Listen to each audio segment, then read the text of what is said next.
बाबरी कोसळल्यावर पळालेल्यांनी आम्हाला हिंदुत्व शिकवू नये, राम मंदिरावरून संजय राऊतांनी भाजपवर हल्लाबोल केलाय।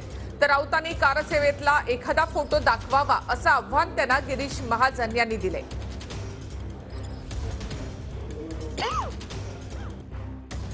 काही लोक विचारतात राम मंदिर काय तुमची खासगी प्रॉपर्टी आहे का?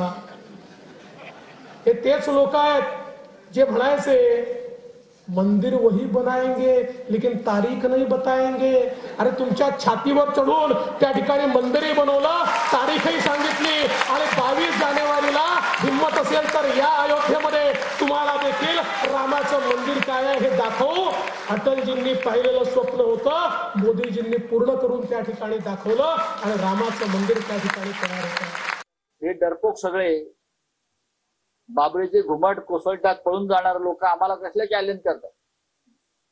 बाबरीचे घुमट कोसळतात जे पळून गेले बरं का, ढुंगणाला पाय लावून। आय रिपीट, बाबरीचे घुमट कोसळतात जे पळून गेले, ज्यांना घाम फुटला आणि जे म्हणू लागले हे आमचं काम नाही, हे आमचं कृत्य नाही, बरं का, आम्हाला माफ करा। जेव्हा बाळासाहेब ठाकरेंनी, तेव्हा तुमची हिंमत कुठे गेली होती? तेव्हा तुमची ती छाताड कुठे गेली होती? तेव्हा ती किती इंचाची होती आम्हाला माहित नाही, तेव्हाची छाताड तुमची। आता फुगली असतील सत्तेमुळे, सत्तेमुळे आता 56 इंच 58 इंच 60 इंच आता झाली असती, पण तेव्हा तुमची छाताड कुठे होती? संजय राऊतांनी एखादा मला फोटो दाखवावा की ते कार सेवेच्या वेळेला त्या ठिकाणी आम्ही सांगतो, आम्ही 20-20 दिवस जेलमध्ये होतो, आम्ही दोन्ही वेळेला त्या ठिकाणी गेलेलो होतो, जंगलातून 25-50 किलोमीटर पायी प्रवास करून त्या ठिकाणी पोहोचलो। मला सांगा उद्धवजी कुठे होते?